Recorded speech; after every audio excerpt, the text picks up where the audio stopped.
राधा स्वामी जी। बाणी बाणी राधा स्वामी दयाल सतनाम सतपुरुष की। सत्संग वीडियो का विषय है, क्या लंबी दाढ़ी और सफ़ेद कपड़े पहनने से कोई संत सद्गुरु हो जाता है?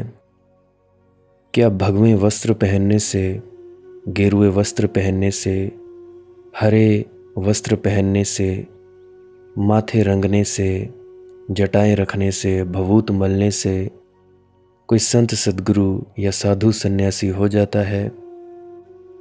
तो चलिए इसी विषय के संदर्भ में आज की सत्संग वीडियो आरंभ करते हैं।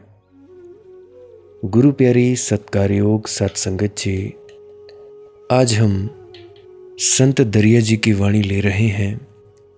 संत दरिया जी की वाणी के माध्यम से इसी विषय के बारे में हम चर्चा करेंगे।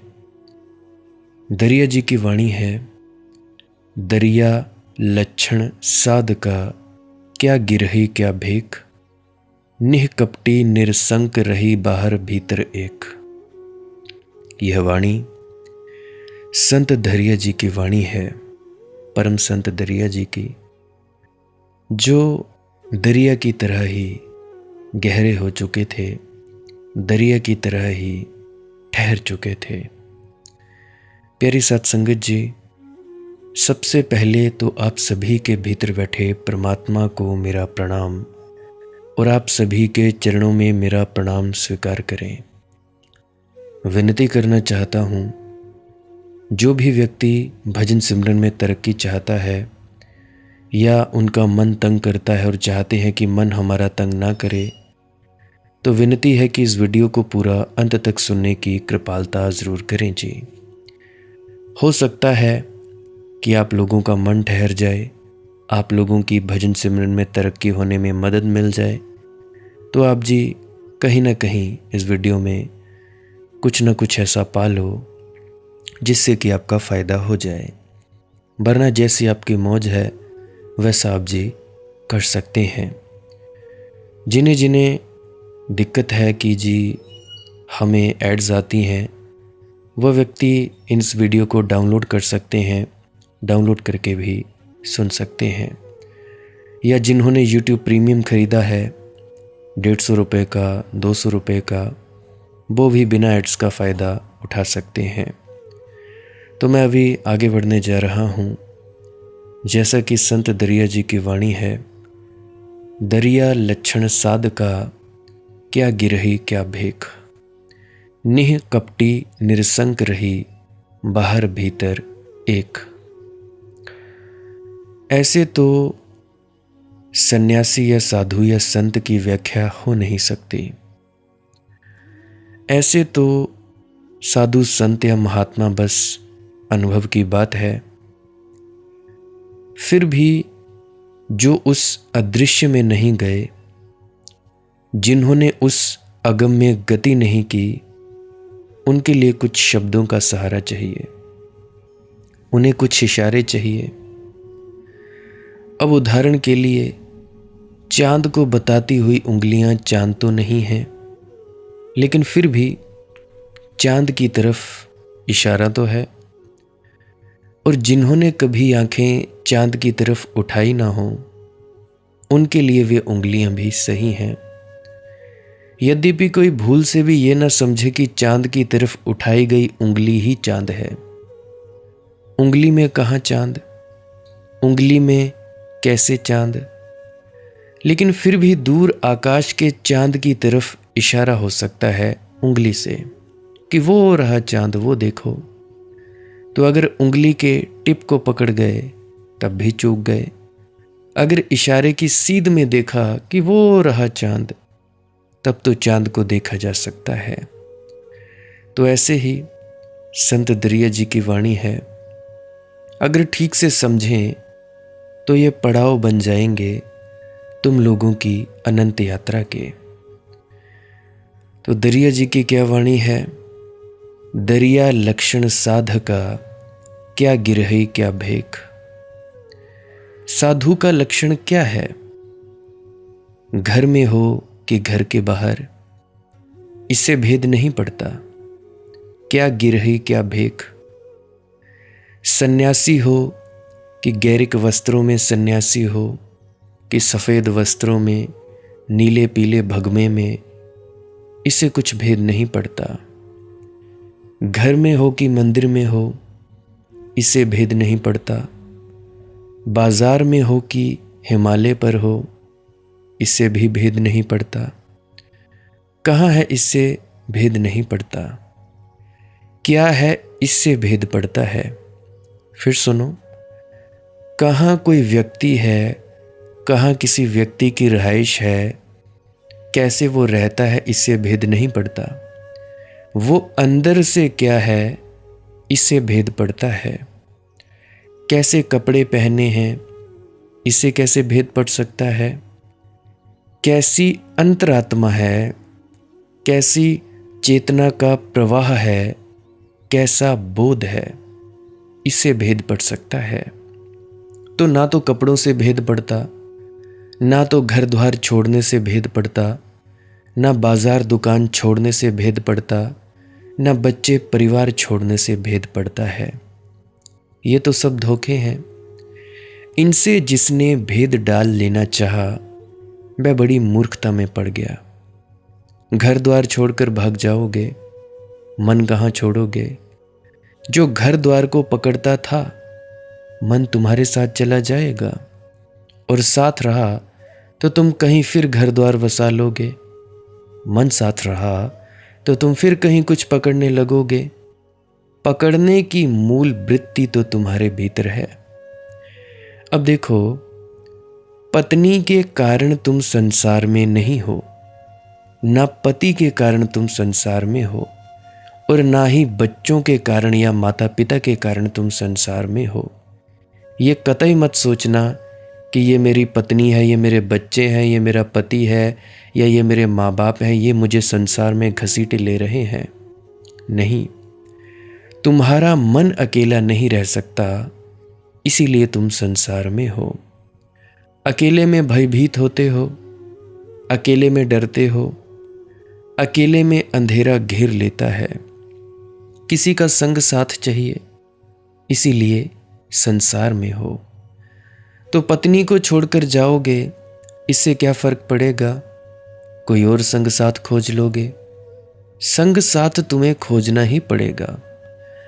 वह जो मन तुम्हारे भीतर बैठा, जो अकेले में डरता है, जो अकेला नहीं होना चाहता, जो मन तुम्हारे भीतर बैठा, जो अकेले में डरता है, जो अकेला नहीं होना चाहता, जो कहता है कोई तो संगी हो, कोई साथी हो, जीवन की राह पर अकेला नहीं होना चाहता, जो कहता है कोई तो संगी हो, कोई तो साथी हो, जीवन की राह पर अकेला कैसे चलूं, तो वो है मन। अकेले चलने की हिम्मत नहीं है। संसार के कारण संसार नहीं है मित्रों, अकेले होने का साहस नहीं है, इसीलिए संसार है। इसीलिए पत्नी भी हो, बच्चे भी हों, और अगर तुम अकेले होने को राजी हो गए तो संसार मिट गया। पत्नी पास बैठी रहे, पत्नी न रही, पति पास बैठा रहे, पति न रहा। पति का रहना पति के होने में नहीं है, पति का रहना तुम्हारी आकांक्षा में है कि कोई संगी चाहिए, कोई साथी चाहिए। इस दुर्बलता में है कि मैं अकेला काफी नहीं हूं, मैं अकेला दुख में पड़ जाऊंगा, मेरा सुख दूसरे पर निर्भर है, इसमें संसार है, दूसरे से मुझे सुख मिल सकता है, मैं अकेला कैसे सुखी होऊंगा। फिर ये दूसरा कौन है इससे फर्क नहीं पड़ता। अ को बदलो दे तो ब होगा, मगर कोई दूसरा मौजूद रहेगा। और जहां तक दूसरे की मौजूदगी जरूरी है, वहां तक संसार है। अब कई दफा मैं लोगों को समझाता हूं, तुम बुजुर्ग हो गए हो, बूढ़े हो गए हो, अब तुम्हें काहे की चिंता, अपने हाल पे छोड़ दो उनको। जो भी तुम्हारे बच्चे हैं या तुम्हारे पोता पोतियां हैं, छोड़ क्यों नहीं देते। फिर कहते हैं कि जी उनके कारण हम दुखी हैं। नहीं भाई, तुम उनके कारण दुखी नहीं हो, तुम अपने मन के कारण दुखी हो। तुम चाहो तो सामने वाला जहर पिए, चाहे अमृत पिए, चाहे मारे चाहे जिए, तुम्हें उससे क्या फर्क पड़ता है। परंतु तुम लोग फंसना चाहते हो, तुम लोग चिपटे बैठे हो। 70 की उम्र हो गई, फिर भी अभी तक शर्म नहीं आई कि नहीं भाई हमारी जिम्मेदारी पूरी हो गई है, या जितनी हमने करनी है उतनी करनी है, बाकी भूल जाओ। परंतु नहीं, फिर आगे से मुझे बोलते हैं कि जी हम भजन सिमरन तो करते हैं, ये नहीं होता। जोर तो लगा रहे हैं, ये नहीं होता। हो तो हो कैसे, मुझे ये समझाओ। तुम्हारी पकड़ ही नहीं छूटती। यूँ समझो तुम्हारे कमर में एक रबड़ बंधी हुई है। हिमाचल में हो तुम, तुम्हारा घर हिमाचल में है, मान लो डिस्ट्रिक्ट ऊना में ही है। डिस्ट्रिक्ट ऊना में एक खूंटी गाड़ दी गई है। अब वो रबड़ जो है वो तुम्हारी कमर से बांध गई है। रबड़ और खूंटी एक है। रबड़ से तुमको भी बांधा हुआ है और खूंटी को भी बांधा हुआ है। तुम जितनी दूर जाना चाहो जाओ, खींच लो रबड़ को, और खींचो और खींचो, खींचते चले जाओगे। तुम लोग जितना जोर लगाओगे चलते जाओगे और चलते जाओगे। हो सकता है पंजाब में निकल जाओ, होशियारपुर निकल जाओ, हो सकता है दिल्ली निकल जाओ, या बाहर के देश में निकल जाओ। परंतु जैसे ही जोर लगाना बंद किया, वैसे ही जो रबड़ का खिंचाव है वो खूंटी की तरफ चला आएगा। तो ये क्या है? इस उदाहरण से मैंने समझाया क्या? इस उदाहरण से मेरे समझाने का तात्पर्य ये है कि तुम्हारी जो बाहरी पकड़ है वो तुम्हें बांधे हुए है। भीतर तुम जा रहे हो ध्यान में, परंतु बाहर जो खूंटी बंधी हुई है उससे तुम रबड़ से बंधे हुए हो, वो तुम्हें बार बार वहाँ पे खींच कर ले आती है। इसीलिए तुम लोग देह के बंधनों में, देह की पीड़ा में, देह के कष्टों से बंधे हुए हो, क्योंकि तुम पकड़ छोड़ते नहीं। ये मेरा बेटा है जी, ये मेरी माँ है, ये मेरा पिता है जी, ये मेरी बेटी है, ये मेरी पोती है, ये मेरा पोता है, कैसे होगा क्या नहीं होगा।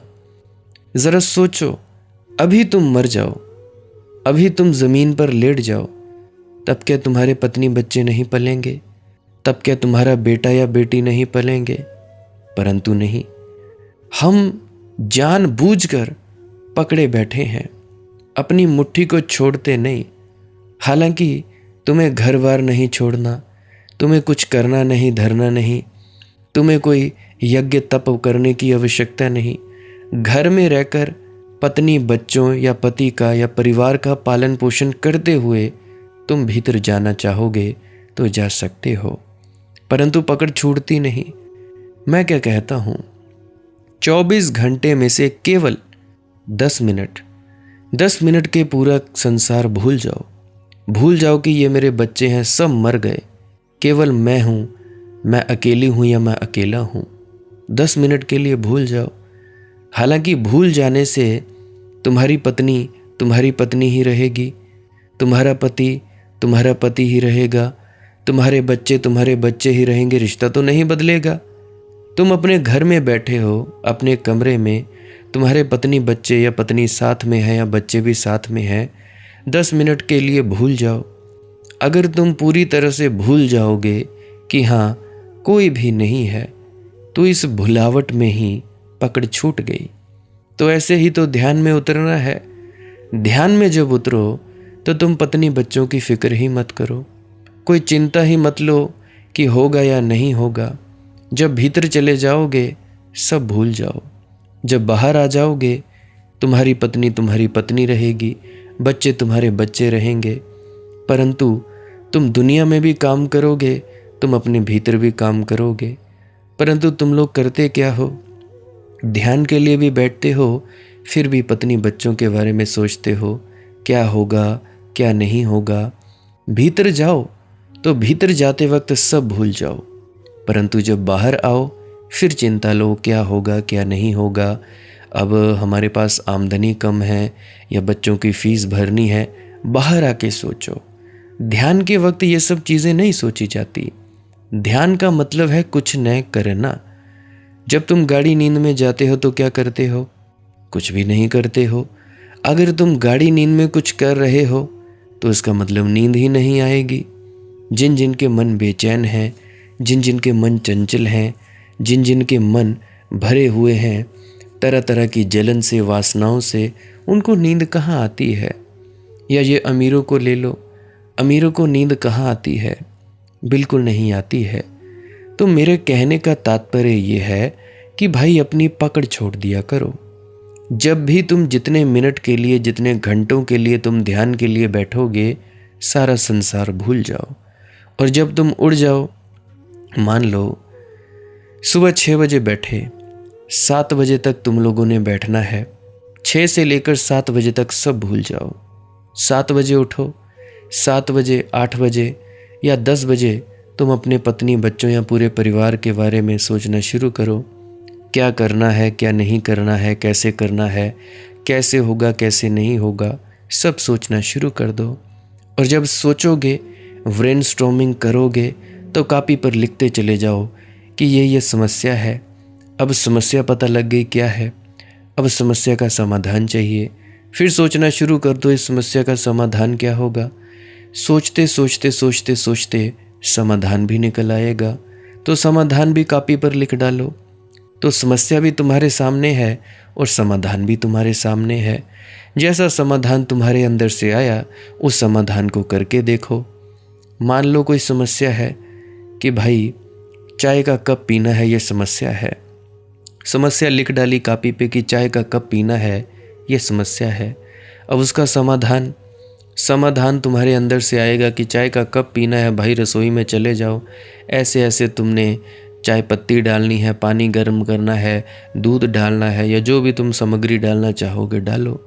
तो उसके बाद तुम चाय का कप पी लोगे। लिख डालो कॉपी पर। अब वो जो लिखा है कॉपी पर, उस प्लान के अनुसार चलो। प्लान के अनुसार चलोगे, कर्म करोगे, तुम्हें उस कर्म का फल मिल जाएगा। तुम उसके अनुसार चलोगे। कभी कभी प्लान फेल भी हो जाते हैं। तो फेल होने का मतलब ये नहीं है कि तुम लोगों ने कुछ किया नहीं, उससे तुम लोगों ने कुछ सीखा। मुझे एडिसन की बात याद आती है। एडिसन जब बल्ब बना रहा था तो हज़ारों बार फेल हो गया। हज़ारों बार फेल हो गया तो फेल होने पर भी उसने हार नहीं मानी। उसके साथी कहते रहे कि महाराज जी इतनी बार तुम फेल हो गए। वो कहने लगा मैं फेल नहीं हुआ, मैंने नए नए तरीके निकाले जिससे कि मुझे ये पता चला कि इससे बल्ब का आविष्कार नहीं हो सकता। तो सोच ही है, परिस्थिति वही है। एक व्यक्ति सोचता है मैं फेल हो गया, और दूसरे व्यक्ति की सोच है कि हाँ जी हाँ, मुझे एक नया तरीका पता चला जिससे कि ये फल नहीं निकलता है। तो उसी तरह से तुम लोग भी दुनिया की समस्याएं ऐसे सुलझाओ। कॉपी पेन ले लो, समस्या लिख डालो, सोचो कि क्या क्या समस्या है, और उसके बाद समस्या का समाधान लिख डालो। समाधान लिख डालोगे, उसके अनुसार प्लान के मुताबिक काम करना शुरू कर दो। प्लान के मुताबिक जब तुम्हें रिजल्ट मिले तब तो ठीक है, अगर रिजल्ट ना मिले फिर से सोचो, फिर से उस प्लान पर काम करना शुरू कर दो। फिर फेल होगे, फिर से सोचो, फिर से कर्म करना शुरू कर दो।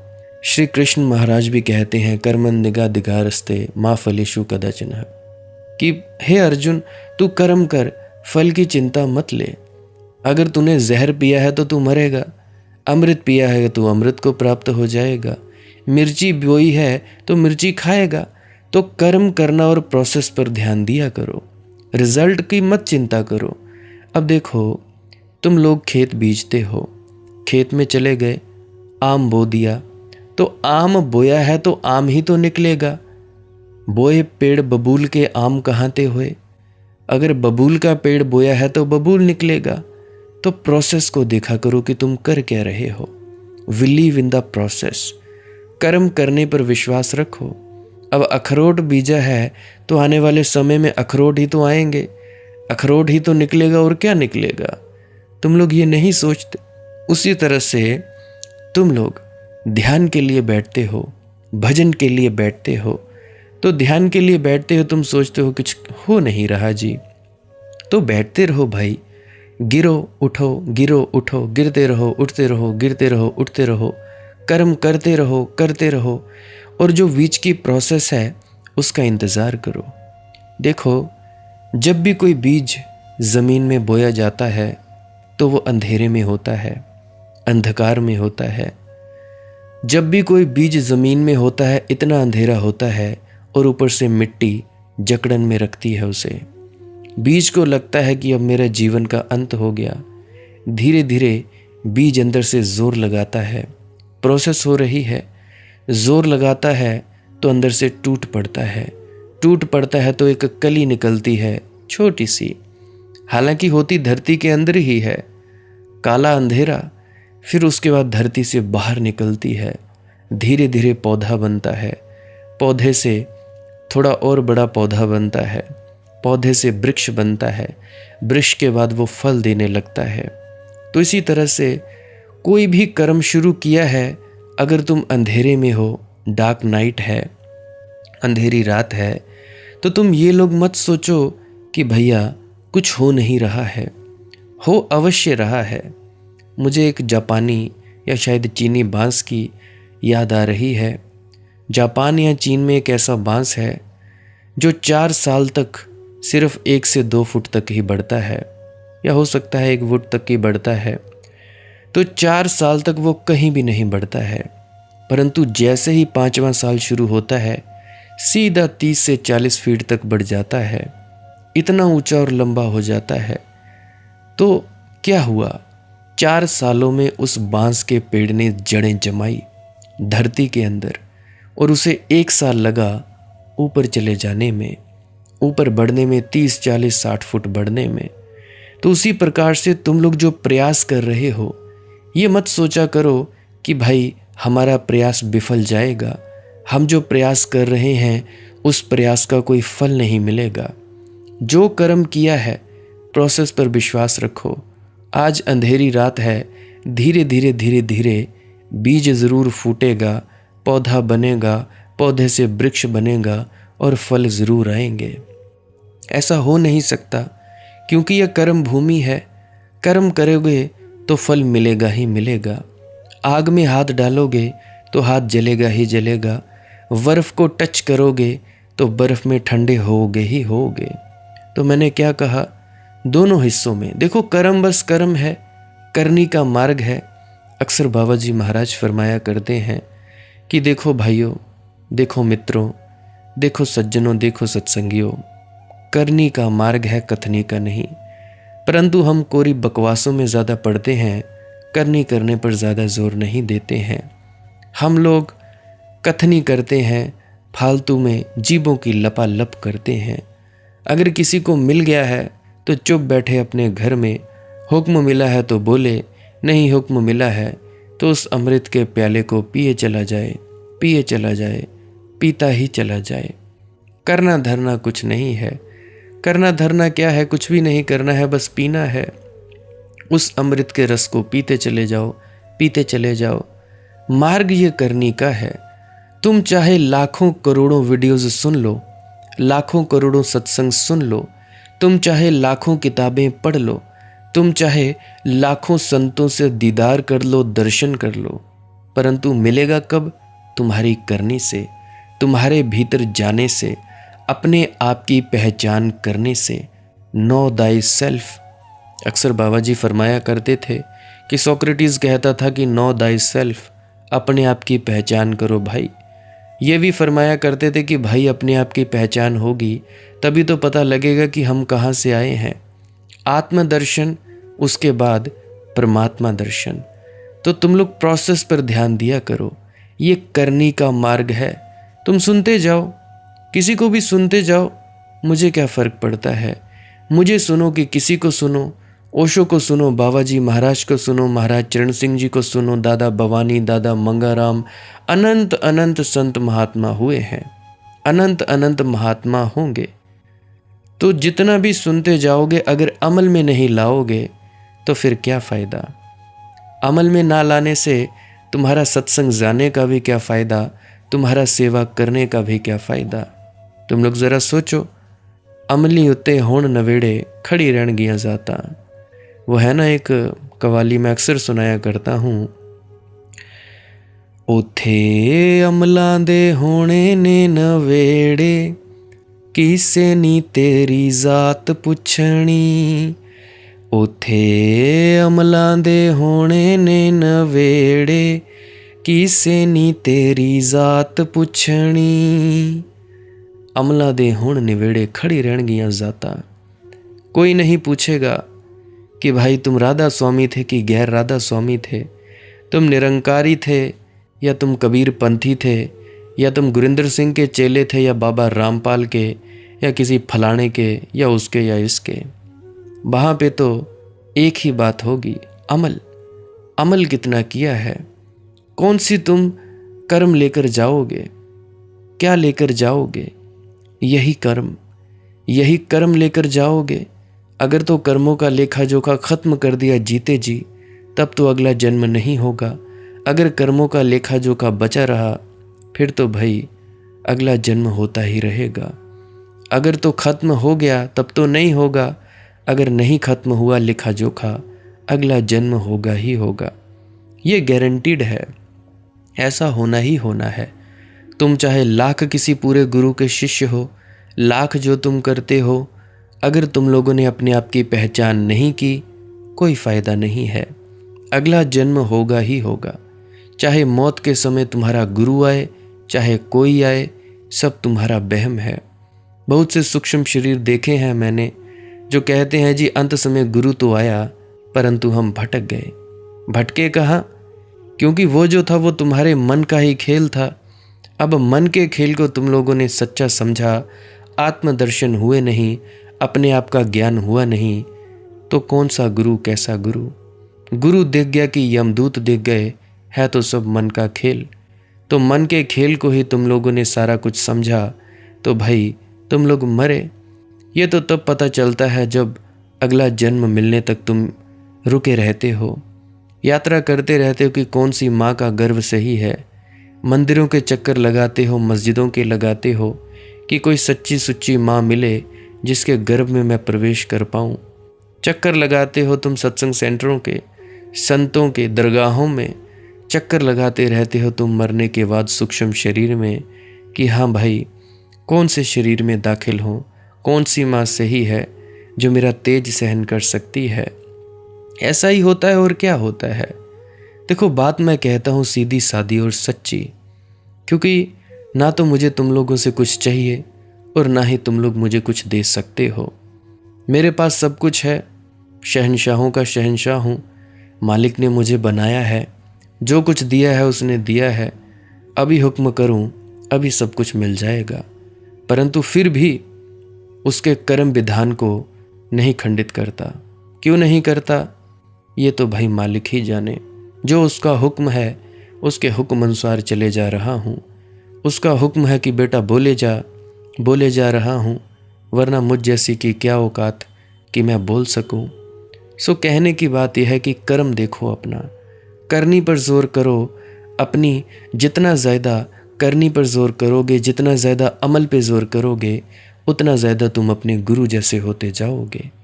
गुरु और शिष्य में भेद ना रहे, इतना तुम प्रेम में डूब जाओ, इतना तुम उसकी कहनी पर चलते रहो, उससे ज़्यादा तुम्हें फ़ायदा मिलेगा। कह तो देते हैं जी हमारा गुरु के प्रति बड़ा प्रेम है, बड़ा समर्पण है। मैं सत्संग सुन रहा था अभी 2-3 दिन पहले, एतवार को हजूर जसजीत सिंह गिल जी का सत्संग था।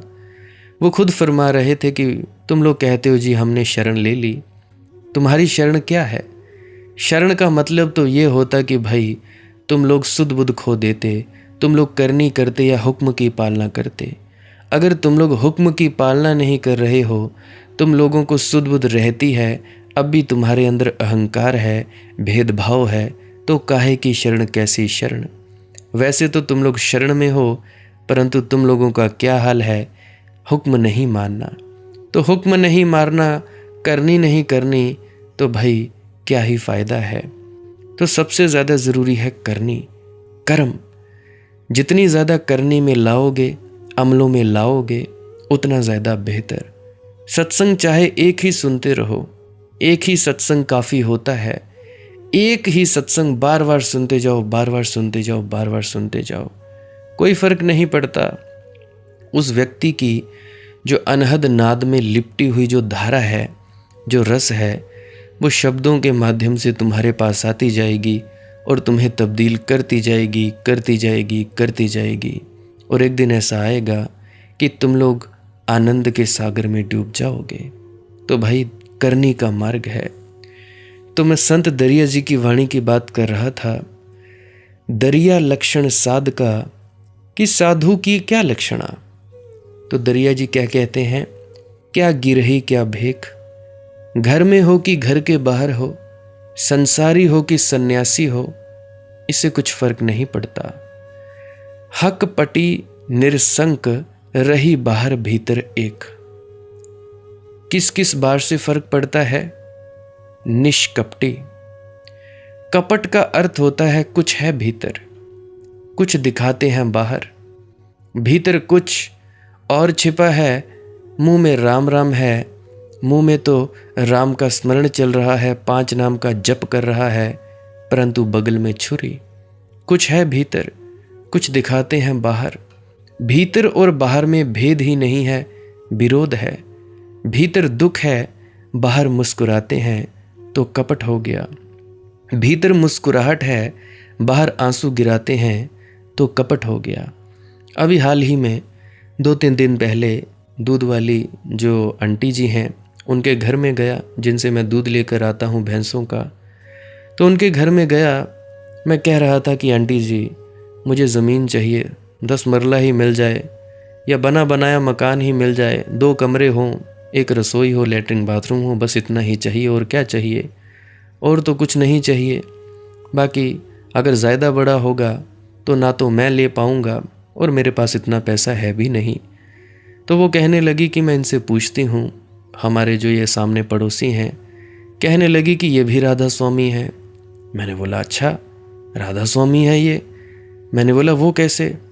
कहने लगी कि ये भी ब्यास में जाते हैं, इन्होंने बहुत दान दिया है सत्संग सेंटरों में, ट्रैक्टर दान किए हैं, बड़ी सेवा की है, ये किया है, वो किया है। मैंने बोला चलो अच्छा है, भला है।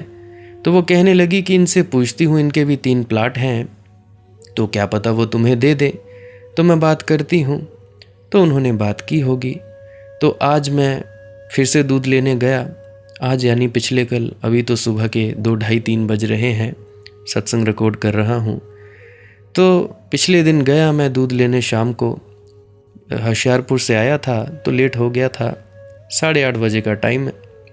तो मैं गया, मैं पूछ रहा आंटी जी ये क्या कहते हैं? तो आंटी जी कहते हैं कि ये कहते हैं कि जी हमने 3 लाख रुपया 1 मरला देना है। मैंने कहा इतनी महंगी? मैंने कहा तुमने बताया नहीं कि वो भी व्यक्ति राधा स्वामी है। तो वो कहने लगे राधा स्वामी होगा अपने घर में, हमारे लिए तो भाई 3 लाख रुपया मरला ही है। तो मैंने कहा कि फिर ये काहे को बोलता है कि हम बड़े दानी हैं, हम बड़े वो हैं, तुम ही तो बता रही थी। कहने लगी बच्चा मुझे मैनू क्या पता, हुण तो ये जाने इन्हां दा काम जाने, जीदी जेड़ी चीज़ है वही जाने। तो मैं देख रहा था बाहर कुछ और हैं, भीतर कुछ और हैं। जहाँ जहाँ से वाहवाही बटोरी जाए, जहाँ जहाँ से वाहवाही मिले, पता लगे कि हाँ इसने इतने ट्रैक्टर दान किए हैं सत्संग सेंटरों में, इतनी ज़मीन दान की है, इतना पैसा दिया है सत्संग सेंटरों में या डेरों में, इतना पैसा दिया है, ताकि दिखाने के लिए, ताकि दूसरे करें आहा वाह मनदीप वाह, दानी हो तेरे जैसा, तूने 10 ट्रैक्टर दान कर दिए, तूने 10 लाख रुपया दान कर दिया, वाह जी वाह मनदीप, तेरे जैसा दानी देखा नहीं। तो मनदीप की भी छाती 56 इंच की हो जाए, सीना चौड़ा, मुंह पे एकदम अकड़ आ जाए, गर्दन में सरिया और किल्ला ठुक जाए। हाँ ऐसे वैसे थोड़े ना है। सत्संग सेंटर में प्रवेश करे मनदीप जैसा मूर्ख, कहे ले जी आ गया जी दानी बहुत बड़ा, इतने ट्रैक्टर दान किए, इतनी ज़मीन दान की, इतना पैसा दान किया है। तो ये अहंकार की पूर्ति नहीं तो और क्या है। परंतु किसी को कोई गरीब है, गरीब माने वैसे तो गरीब कोई होता नहीं। आज के समय में मैं गरीब उसको ही कह सकता हूँ जिसके पास कम पैसे हैं या जो अफोर्ड नहीं कर सकता है। परंतु किसी ज़रूरतमंद को देना हो तो हमारे पास 1 रुपया भी नहीं है, 1 चवन्नी भी नहीं है। तुम लोग देखो, तुम लोग दान भी देते हो तो अपने फायदे के लिए देते हो, तुम लोग आंसू भी गिराते हो, अपने फायदे के लिए गिराते हो, किसी को लूटने के लिए करते हो। तुम लोग सोचो, तुम लोग बिजनेस नहीं कर रहे हो तो और क्या कर रहे हो? 10 रुपए में 10 लाख की ज़मीन, 10 लाख की नौकरी खोजते हो। मैं यही सब तो देखता हूँ संसार में। फिर तुम लोगों के मुंह मुड़ जाते हैं, मुंह बिंगे हो जाते हैं, मुंह टेढ़े हो जाते हैं कि मनदीप ऐसा क्यों बोलता है।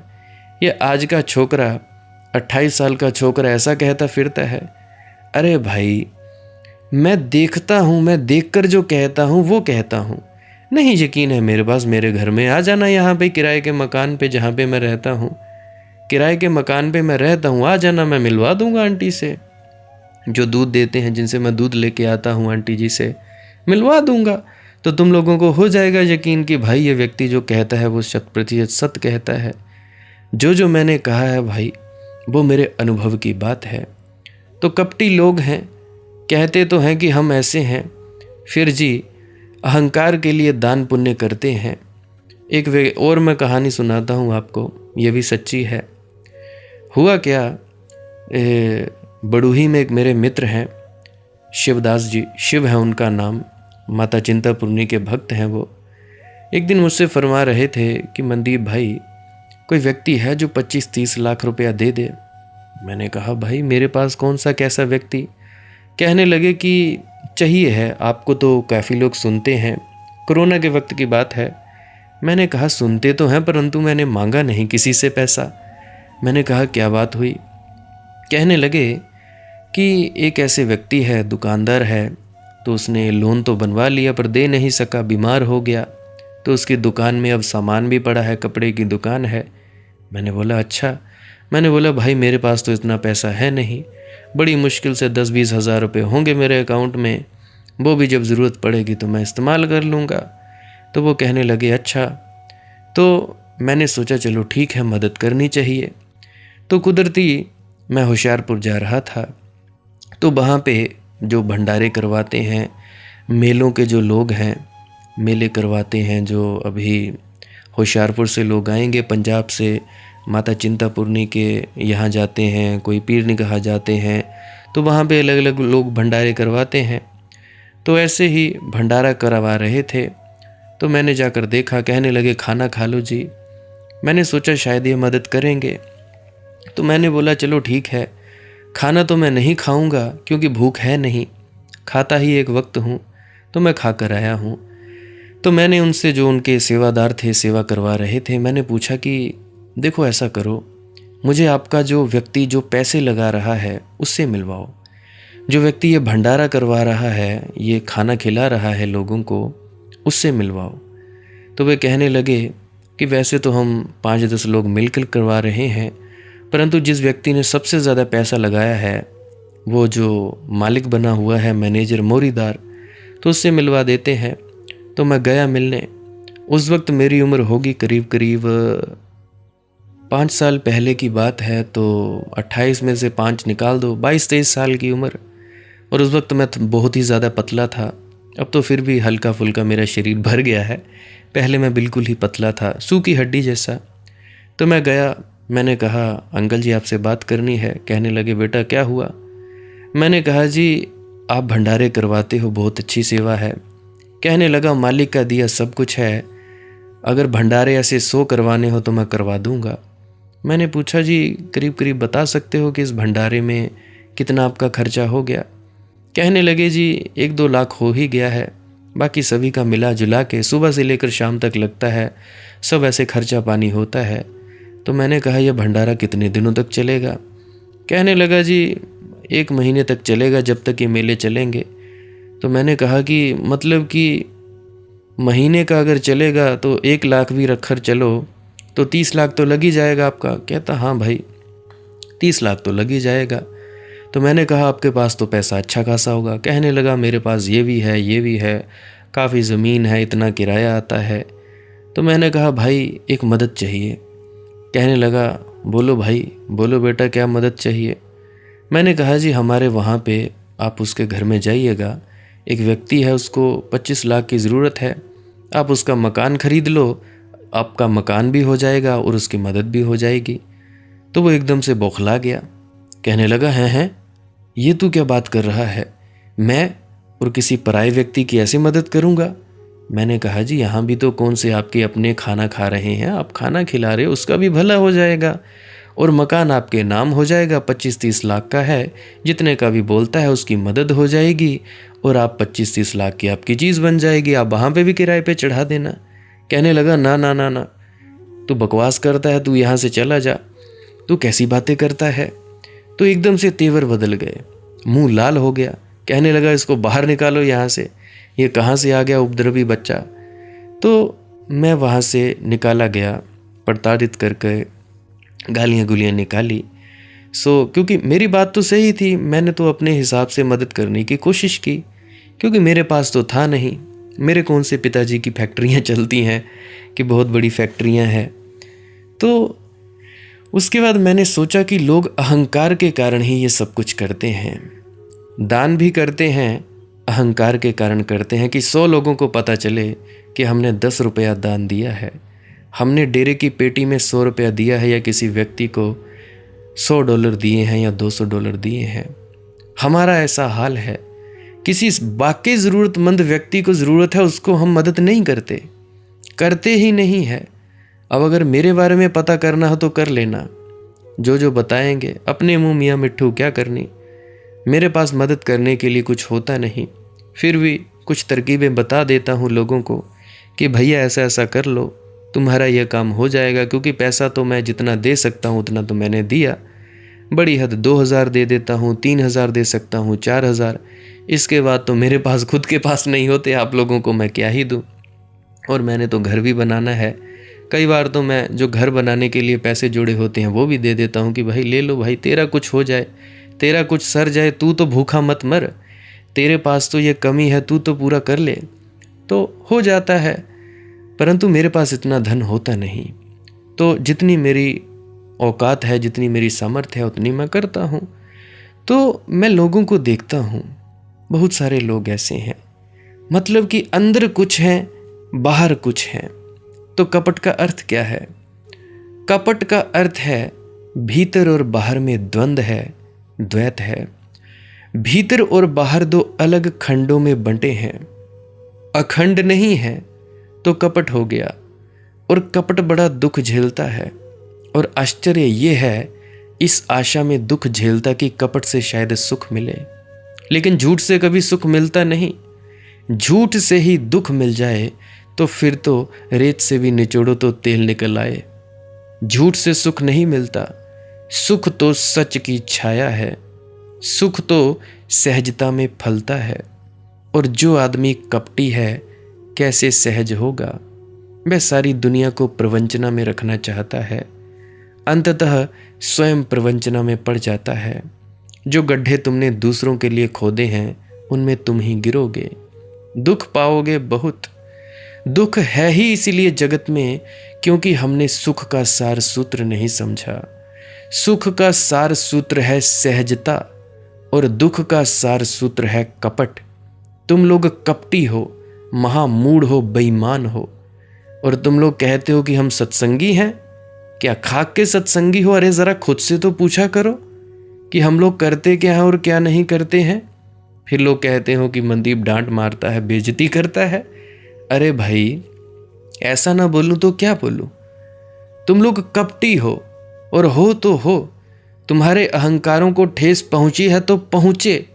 मैं चाहता हूं तुम्हारा अहंकार खंड खंड हो जाए और तुम लोगों को चोट लगे और वाकई में तुम सही हो जाओ, सहज हो जाओ। तो भाई दुख का सार सूत्र है कपट। तुम लोग दुखी हो क्योंकि कपटी हो, कपट रखा है, अंदर कुछ हो बाहर कुछ हो।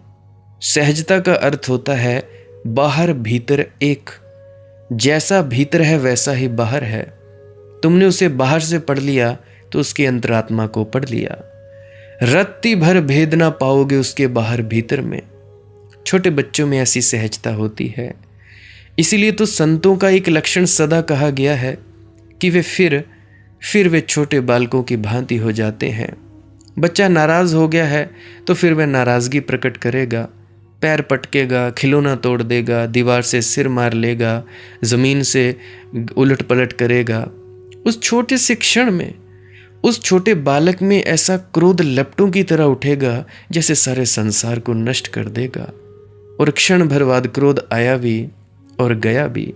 बादल आए और बरस गए, और वह तुम्हारी गोद में बैठा है और खुश है और बड़े प्यार की बातें कर रहा है तुतलाती जुबान में। तुम जानते हो, जब मैं क्रोध में था तो पूरे क्रोध में था, और अब जब प्रेम में है तो पूरे प्रेम में है। छोटा बच्चा जहां भी होता है पूरा होता है, ये उसकी सहजता है। इसलिए छोटे बच्चों के चेहरे पर और संतों के चेहरों पर एक सौंदर्य है जो बड़ों के चेहरों पर खो जाता है। बड़ों के चेहरे पर सौंदर्य खो जाता है क्योंकि बड़ों को एक चेहरा नहीं है। बड़ों के बड़े चेहरे हैं, बहुत चेहरे हैं, चेहरों पर चेहरे हैं, मुखौटों पर मुखौटे लगाए हुए हैं। एक आध चेहरा तुमने ओढ़ा है ऐसा भी नहीं है। तुम नामालूम कितने चेहरे साथ लिए चलते हो। स्पेयर पार्ट की तरह चेहरे तुम अपने पास रखते हो। कब कहाँ कैसी ज़रूरत पड़ जाए, दिन में 1000 बार तुम्हें चेहरे बदलने पड़ते हैं। जब तुम अपने मालिक से मिलते हो ऑफिस में तो एक चेहरा रखते हो, जब तुम अपने नौकर की तरफ देखते हो तब दूसरा चेहरा। और ये भी हो सकता है कि नौकर एक तरफ खड़ा हो और मालिक एक तरफ खड़ा हो, तो तुम एक तरफ एक चेहरा दिखाते हो, दूसरी तरफ दूसरा चेहरा दिखाते हो। मालिक की तरफ एक मुस्कुराहट होती है और नौकर की तरफ एक उदासीनता होती है, उपेक्षा होती है।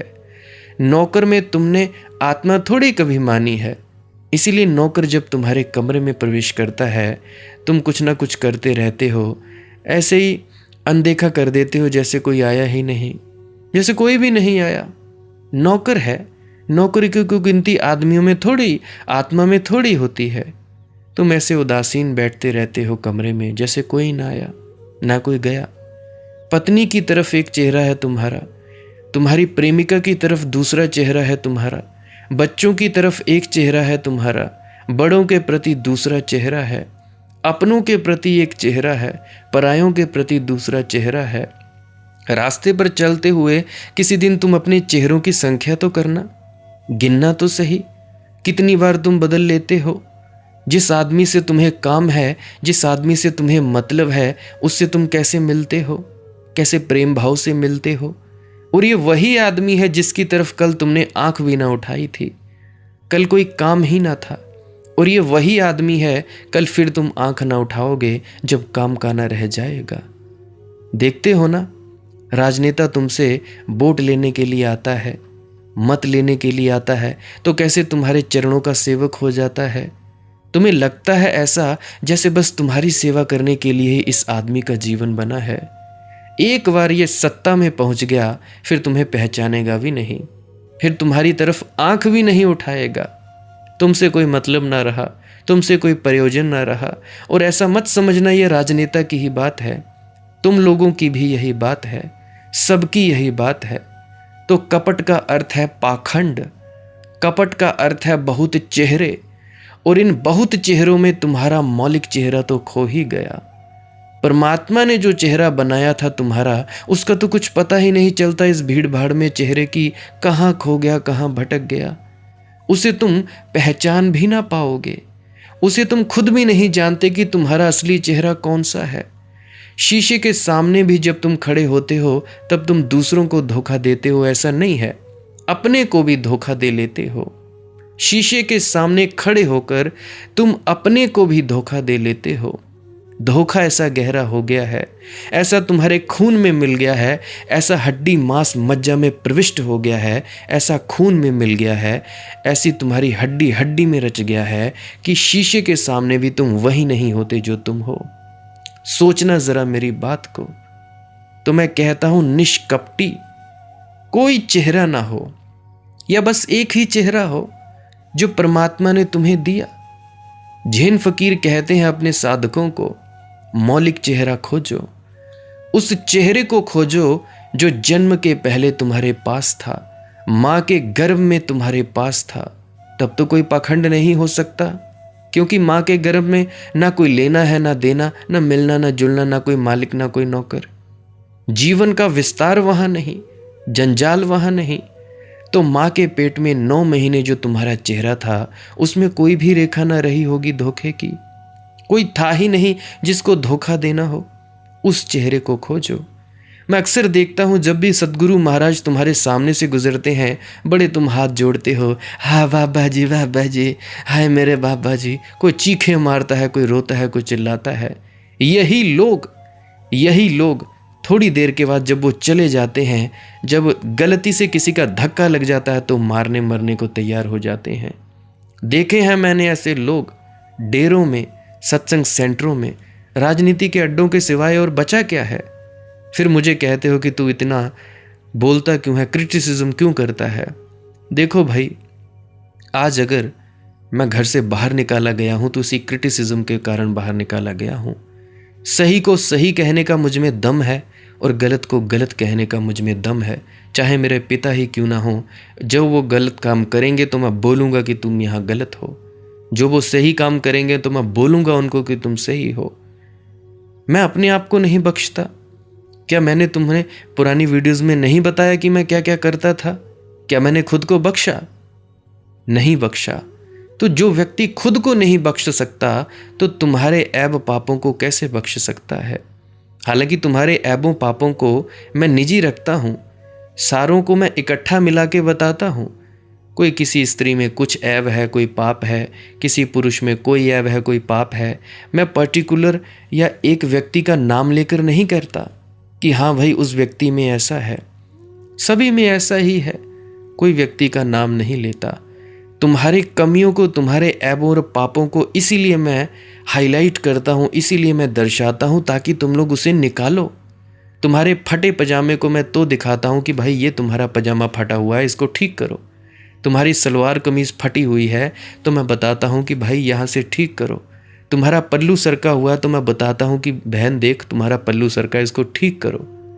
तो भाई देखने देखने का फर्क है, देखने देखने का नजरिया है। तो मुखौटे उतारना ध्यान की अनिवार्य शर्त है। ध्यान की घड़ी में जिस तारतम्य बैठ जाता है उस दिन अचानक एक झलक मिलती है तुम्हारे चेहरे की। वह अपूर्व है, उसके सौंदर्य की कोई तुलना नहीं है। वह चेहरा तुम्हारा नहीं है, परमात्मा का ही चेहरा है। वो कहते हैं ना, God made us in his on image. परमात्मा ने हमें अपने ही चेहरे पर बनाया। तो तुम्हारे चेहरे तो वे हैं जो तुमने बनाए हैं। एक ऐसा भी चेहरा तुम्हारे पास है जो तुम्हारा बनाया हुआ नहीं है, वही असली है। कहो वही असली में तुम्हारा है, तुम्हारे बनाए तो तुम्हारे नहीं है। तो दरिया जी क्या कहते हैं, दरिया लक्षण साध का, क्या गिरही क्या भेख, निह कपटी निरसंक रही। जिसकी शंका तिरोहित हो गई, जो श्रद्धा को उपलब्ध हुआ है वही साधु। अभी लोग आते हैं, आनंद की बात नहीं पूछते, ये पूछते हैं ये नहीं तो ये क्यों, वो नहीं तो वो क्यों, संसार की बातें पूछते हैं। भला संसार की बातें तुम जान भी लोगे तो होगा क्या? क्या तुम्हें शांति मिल जाएगी? कोई कहता है राम हुआ है या नहीं हुआ है, इसकी कोई कहीं भी कोई प्रमाण नहीं है, मुझे तो वो पौराणिक कथा लगती है। अरे तुम्हें क्या, राम पैदा हुआ हो या ना हुआ हो, तुम्हें क्या? तुम राम के जीवन से सीखो कि उसने जीवन कैसे जिया। कृष्ण हुआ हो ना हुआ हो, तुम्हें उससे है क्या? क्या लेना देना है तुम्हें उससे? तुम्हें बस इससे लेना देना होना चाहिए कि उसकी जिंदगी क्या है, सीखना क्या चाहिए। क्या सीखें हम? गुरु कोई हुआ हो या ना हुआ हो, हमें उससे लेना क्या? हमें लेना है कि उसने क्या कहा, क्या उपदेश दिया, उस पर अमल करके चलने से जो हमें प्राप्त हुआ वही तो गुरु को प्राप्त हुआ। जिस रास्ते पर चलकर गुरु ने कोई चीज वास्तु या हासिल की तो उसी रास्ते पर चलकर तो हम हासिल करेंगे। परंतु नहीं, हम लड़ते हैं, मरते हैं। मेरा गुरु सही तेरा गलत, मेरा बड़ा तेरा छोटा, मेरा होशियारपुर वाला बड़ा तेरा ब्यास वाला छोटा। नहीं नहीं जी, मेरा संत वे फलाना वो बड़ा, वही परम ज्ञानी है, वही सतलोक आश्रम का निवासी है। तेरा गुरु तो पाखंडी है, काला कलूटा है, फला ढिका है। ये हम लड़ते हैं, ये नहीं सोचते कि दोनों में एक जैसी बात क्या है। अब यार बात बताओ मुझे, मैं हिमाचल में पढ़ा लिखा हूँ, 12वीं तक मैंने कक्षा पढ़ी है। अब तुम लोगों ने भी जिन्होंने 12वीं तक पढ़ा है, कहीं भी पढ़े हो, चाहे होशियारपुर में पढ़े हो, चाहे तुम गुजरात में, चाहे तुम कहीं भी पढ़े हो, पढ़ाई तो उतनी ही की। तो मेरा शिक्षक अलग था, तुम्हारा शिक्षक अलग था, मतलब तो पढ़ने से है। बीच की बात निकालो, बीच का रास्ता निकालो कि भाई हम दोनों को तुमसे, तुम्हारे गुरु से और मेरे गुरु से क्या सीखना चाहिए। परंतु नहीं, हम लड़ते हैं, तुम्हारा गुरु पाखंडी, मेरा गुरु ठीक, नहीं नहीं तुम्हारा पाखंडी, मेरा गुरु ठीक। यह है हमारी मूढ़ों की बातें, यह है हमारी मूर्खताओं की बातें। इस मूर्खता में ना पढ़कर हमें इस बात पर चर्चा करनी चाहिए कि तुम्हारे गुरु का उपदेश और फलसफा क्या है, ज़रा बता तो सही। वो कहेगा कि हाँ मेरे गुरु ये हमें सिखाते हैं।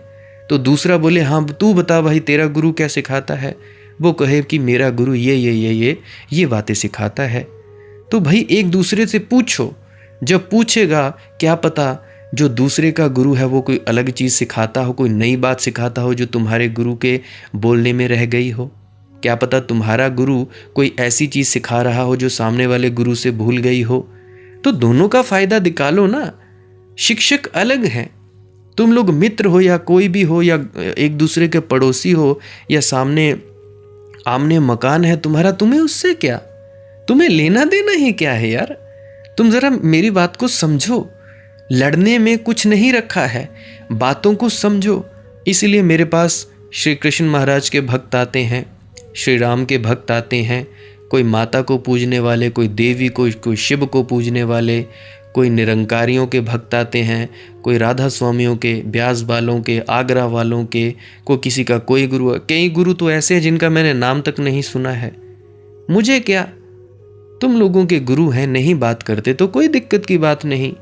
अगर मेरे समझ में कोई बात आएगी कि हाँ मैं कुछ समझा सकता हूँ तो मैं समझाता हूँ, नहीं समझ में आए तो मैं नहीं समझा सकता। सीधी और सिंपल बात। मुझे कोई चक्कर ही नहीं, कोई भेद ही नहीं, तुम्हारा गुरु सच्चा कि झूठा, मुझे उससे क्या लेना देना। तुम्हारे गुरु ने जो बताया उसी के अनुसार तुम्हें उसी गुरु से श्रद्धा को जोड़ देता हूं। तो भाई श्रद्धा को समझो। हम तो जो भी करते हैं जीवन में शंका बनी ही रहती है, करते भी जाते हैं और शंका भीतर बनी भी रहती है। इसलिए कोई भी बात कभी तन मन से नहीं कर पाते, कोई भी बात कभी समग्रता से नहीं कर पाते।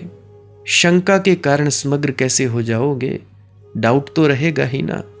करते भी हो तो एक मन तो कहे ही चला जाता है कि गलत कर रहे हो, और ऐसा नहीं कि गलत में ही ये मन कहता हो, ये ठीक में भी मन यही कहता है। मन की ये आदत है, मन का ये स्वभाव है कि ये कभी भी अविभाजित नहीं होता, विभाजित रहता है, खंड खंड रहता है। तुम चोरी करने जाओ तो मन कहता है कि अरे चोरी कर रहे, शर्म नहीं आती, संकोच नहीं खाते, क्या कर रहे हो, मत करो। तुम ये मत सोचना कि ये मन चोरी करते वक्त ऐसा कहता है तो हमारा साथी है। इस मन की तो ये आदत है। तुम जो कहोगे, तुम दान देने लगोगे तो ये मन कहता है ये क्या कर रहे हो, कैसी मूर्ता कर रहे हो, अरे वे जमाने गए देने वाले, और ये धोखेबाज खड़ा है। जिसको तुम दे रहे हो धोखा मत खाओ, ऐसे चालबाजों की बातों में मत आओ। इससे दुनिया में भिखमंगी बढ़ती है, इससे आदमी बिना मेहनत किए खाने की तरकीबें खोजने लगता है। तुम जैसा बुद्धिमान आदमी और दान दे रहा है। तुम ये मत सोचना कि मन जब बुरा करते हो तभी रोता है, तभी शंका खड़ी करता है। नहीं, मन की शंका करने की वृत्ति है। तुम जो भी करोगे मन शंका करेगा। जैसी वृक्षों में पत्ते लगते हैं ऐसे मन में शंकाएं लगती हैं। मन शंकालु है। श्रद्धा मन का हिस्सा ही नहीं। श्रद्धा का अर्थ होता है मन को तुमने हटाकर अलग कर दिया। तुमने कहा तू द्वंद्व मत खड़ा कर, मुझे निर्द्वंद रहने दे। कुछ तो मुझे जीवन में ऐसा करने दे जिससे मैं पूरा पूरा हूं, जिसमें कोई हाँ और ना नहीं, जिसमें कुछ विवाद नहीं, निर्विवाद कुछ तो मुझे करने दे। प्रेम करने दे निर्विवाद, कम से कम प्रार्थना तो करने दे निर्विवाद, कम से कम किसी के चरणों में तो मुझे निर्विवाद बैठने दे। किसी मंदिर में, किसी मस्जिद में, किसी गुरुद्वारे में, किसी डेरे में, सत्संग सेंटर में, कहीं तो मुझे थोड़ी देर को अविभाजित छोड़ दे, विभाजित मत कर। कहीं तो मुझे अनकटा छोड़ दे, काट मत, टुकड़े टुकड़े मत कर। वे जो थोड़े से क्षण तुम्हारे मुझे अनकटा छोड़ दें, काट मत, टुकड़े टुकड़े मत कर। वे जो थोड़े से क्षण तुम्हारे जीवन में अनकटे होते हैं, अखंड होते हैं, वहीं श्रद्धा का आविर्भाव होता है। श्रद्धा अखंड चेतना की सुवास है। कभी कभी हो जाता है, और जब भी हो जाता है तब तुम परमात्मा के अति निकट हो जाते हो, तब तुम साधु होते हो। अगर तुम मुझसे पूछो तो कभी कभी सामान्य जीवन में भी ऐसी बात घट जाती है, तुम उस पर ध्यान नहीं देते। अगर ध्यान दो तो बड़े रहस्य खुल जाएं, तुम्हारे हाथ में कुंजियां आ जाएं। तुम लोग नहीं समझते, इसीलिए कहता हूं कि श्रद्धा श्रद्धा श्रद्धा भी जरूरी है, पर श्रद्धा से पहले विचार, विचार के बाद तुमने गुरु बना लिया तो गुरु पर पूरी श्रद्धा। पूरा कि नहीं पूरा कोई फर्क नहीं। अगर मुझसे पूछते हो, मुझसे तुम लोगों ने कुछ भी पूछा, तो ये मत समझा करो कि तुम अपने गुरु को धोखा दे रहे हो। भाई ट्यूशन टीचर भी कोई होता है, मेरे से ट्यूशन ले लो, अपने गुरु को देखते रहो। चेहरा अपने गुरु का लगा लो, आवाज़ मेरी लगा लो, क्या फ़र्क पड़ता है। मैं कौन सा अपने पास यहाँ कोई डेरा बना रहा हूँ, मैंने कौन सी यहाँ करोड़ों की संपत्ति खड़ी कर रखी है, मैं कौन सा यहाँ पे रोज़ बैठता हूँ, किसी भी कमरे में बैठ जाऊँगा। अगर शादी नहीं हुई होती फिर तो कहीं भी बैठ जाता। अब शादी हुई है, परमात्मा ने जिम्मेवारी दी है, तो भाई उसी के अनुसार चलना पड़ेगा। बैलेंस बनाना सीखो ज़िंदगी में। प्यारी साथ संगत जी, आज के लिए बस इतना ही। मेरी बस एक ही विनती है कि आप जी पुरानी वीडियोस को अवश्य सुना करें, ताकि आप लोगों को पता चल सके कि मेरा फ़लसफ़ा क्या है, मेरी सोच क्या है। क्योंकि हर बार नई बातें होती हैं, बातें वही पुरानी हैं पर शब्द मेरे नए होते हैं। वैसे तो शब्दों का इतना धनी नहीं हूँ, परंतु हर बार कुछ ना कुछ आप लोगों को नया ही सीखने को मिलेगा। आपकी शंकाओं का निवारण होगा, आपके भेदभाव मिटेंगे और आप लोग आगे बढ़ते चले जाएंगे। किसी का कोई प्रश्न हो तो व्हाट्सएप कर सकता है मुझे 9882558872 9882558872। और विनती है मुझे पूछकर ही कॉल करें। बाकी कोई अगर बुजुर्ग है तो वो व्यक्ति 2 बजे से लेकर 7 बजे तक केवल 2 बार कॉल करे, 2 बार से तीसरी बार कॉल ना करे। अगर 2 बार से तीसरी बार कॉल आ गई तो भाई सीधा ब्लॉक कर दूंगा, मैं नहीं पूछूंगा, संपर्क टूट जाएगा, उससे मुझे कोई लेना देना नहीं है। क्योंकि आप लोग तो ऐसा समझते हो कि भाई ये व्यक्ति फ्री ही होगा, इसके नौकर चाकर होंगे, इसको कोई रोटी कमा कर दे देता होगा। भैया काम करना होता है हमें भी, हम भी गृहस्थ हैं, हम अपनी हक हलाल की कमाई खाते हैं, तो भाई काम तो ऐसे ही चलता रहता है। आप लोगों की ही तरह हूँ, फ़र्क इतना है कि जगा दिया परमात्मा ने, आप लोग नहीं जागे, आप लोग अभी जागने की प्रक्रिया में संलग्न हैं, इतना ही फ़र्क है। तो मेरी विनती बस इतनी ही कबूल करें। बाकी 4-5 बार इस वीडियो को सुन लेना, सुनते सुनते ही आप अपने भीतर उतरते चले जाओगे और आप जी की तरक्की होती चली जाएगी। बाकी भजन सिमरन क्या है, ध्यान में डूबना क्या होता है, कुछ ना करना क्या होता है, श्वास क्रिया क्या है, ये मैं अभी क्लिप लगाए दे रहा हूँ, कृपया इस क्लिप को सुनकर अवश्य जाइएगा। भजन सिमरन क्या है? भजन और सिमरन 2 अंग हैं। सिमरन है कुछ शब्दों का जाप करना जो आपको आपके सद्गुरु द्वारा बताए जाते हैं। कोई भी जाप हो सकता है, कोई भी शब्द हो सकते हैं। करना क्या है, किसी कमरे में बैठ जाइए, या रात को बैठ सकते हैं, सुबह बैठ सकते हैं, या जब भी आपको फुर्सत के लम्हे मिले बैठ सकते हैं। तो जब बैठें तो शरीर को बिना हिलाए डुलाए बैठना है। जो बैठ नहीं सकता तो वो लेट जाए, जो चौकड़ी नहीं मार सकता वो टांगे सीधी कर ले। कोशिश ये रहनी चाहिए कि ज़्यादा से ज़्यादा वक्त शरीर को बिना हिलाए डुलाए बैठा जाए। उसके बाद अपने शब्दों का जाप शुरू कर दें। आंख बंद रखें, आंखों पर ज़्यादा जोर नहीं लगाना है, कोई कष्ट नहीं देना है, नहीं तो सर में दर्द होगा और फिर आप लोगों को परेशानी हो सकती है। तो आपने क्या करना है, चुपचाप शांत होकर बैठे रहना है, शब्दों का जाप शुरू कर देना है।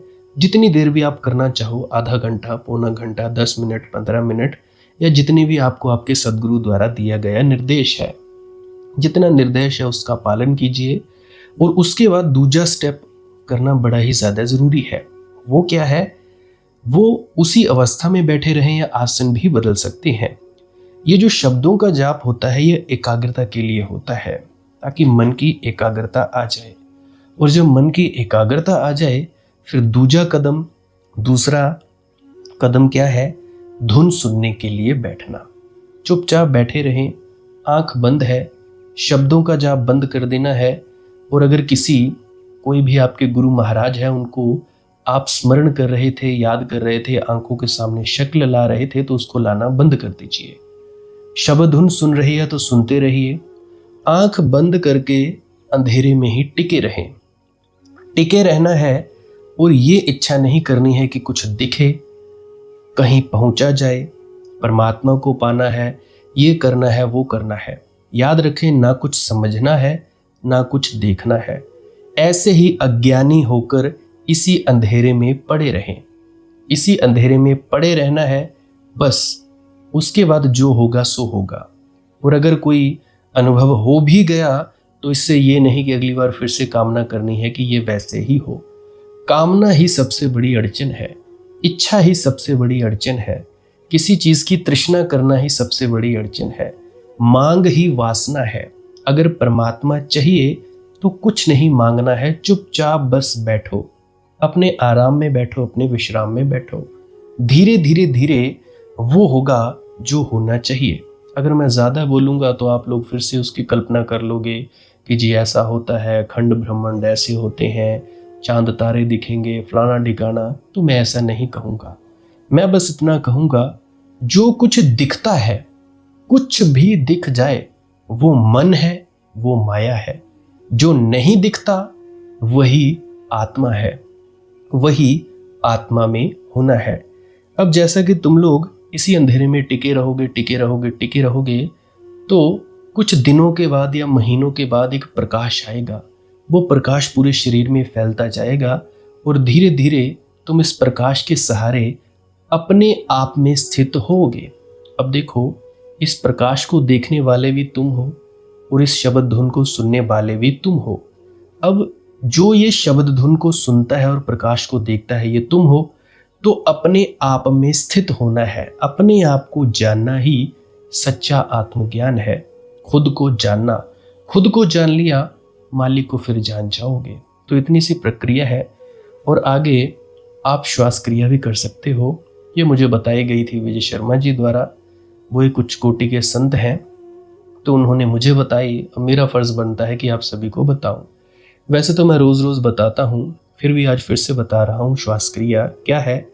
नाक से सांस लेना है, मुंह से छोड़ना है। लंबा सांस लेना है नाक से और मुंह से छोड़ देना है। 15 मिनट करें, 20 मिनट करें, आधा पौना घंटा, जितनी देर भी आप कर सकते हो करें। करने के बाद करना कुछ नहीं है, चुपचाप आंख बंद करके बैठ जाना है। लेट सकते हो तो लेट सकते हैं, वो आपकी अपनी इच्छा है। नींद आ जाए तो सो जाना है, कोई शरीर को कष्ट नहीं देना है।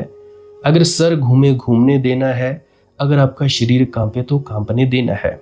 उसकी आपने दिक्कत, परेशानी और चिंता नहीं लेनी है, ये सब होता ही है। और मरने से डर लगे तब भी नहीं डरना है, ये होता ही है। क्या कहा मैंने? 15 से 20 मिनट कर सकते हैं, उसके बाद चुपचाप बैठें और अपने भीतर अपने आप उतर जाओगे। ठीक है जी।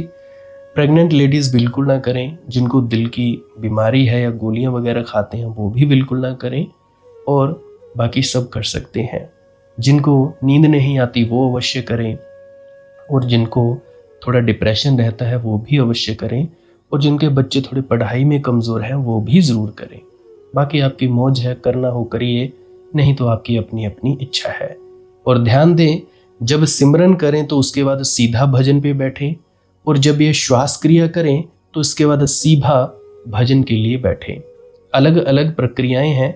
एकाग्रता के लिए है श्वास क्रिया और एकाग्रता के लिए ही है भजन सिमरन। सिमरन भी एकाग्रता के लिए और श्वास क्रिया भी एकाग्रता के लिए। ठीक है, मिक्स नहीं करना है, अलग अलग करिए। अगर श्वास क्रिया करी तो उसके बाद सीधा धुन सुनने पर बैठें। अगर सिमरन के शब्दों का जाप किया उसके बाद फिर से धुन सुनने पर बैठें। बाकी आपकी अपनी मौज है, जो आपको रुचे वो कर सकते हो।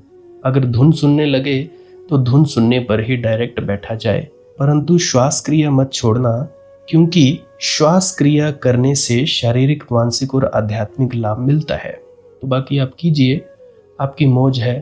और कोई प्रश्न है तो कमेंट सेक्शन में पूछ सकते हैं, या इंस्टाग्राम, टेलीग्राम, फेसबुक पे सर्च करें मालिक की मौज सत्संग, तो वहाँ पे पूछ सकते हैं। प्रश्न पूछने से पहले एक विनती, आप लोग पुरानी सत्संग वीडियोस को अवश्य सुनिए, क्या पता आपके प्रश्नों के जवाब मिल जाएं और आप अपने भीतर ध्यान में उतर जाएं। बाकी आपकी अपनी मौज है। लाइक कर सकते हैं इस वीडियो को अगर आपको कुछ सीखने को मिला है, और कमेंट सेक्शन में राधा स्वामी ज़रूर लिखें। सब्सक्राइब कर सकते हैं इस चैनल को अगर रोज़ रोज़ नए नए सत्संग सुनना चाहते हैं। और बाकी आप सत्संग लगा के छोड़ दीजिए, और बस छोड़ दीजिए। सुनते सुनते आप ध्यान में प्रवेश करेंगे या तो आप जी सो जाएंगे, तो आपकी मौज है। बाकी आप लोग अगर शेयर करना चाहो अपने मित्रों तक तो कर सकते हैं, नहीं तो मालिक की मौज है, कोई चक्कर नहीं है। आप मुझे इतने अंत तक सुनते हो, इतने अंत तक सुनने के लिए आपका बहुत बहुत शुक्रिया, बहुत बहुत धन्यवाद। और मुबारक हो आप लोगों ने जो आनंद प्राप्त किया। अब मैं अपने गुरु महाराज को प्रणाम करता हूँ। आप सभी के भीतर बैठे परमात्मा को भी प्रणाम करता हूँ। मेरा प्रणाम स्वीकार करें। राधा स्वामी जी।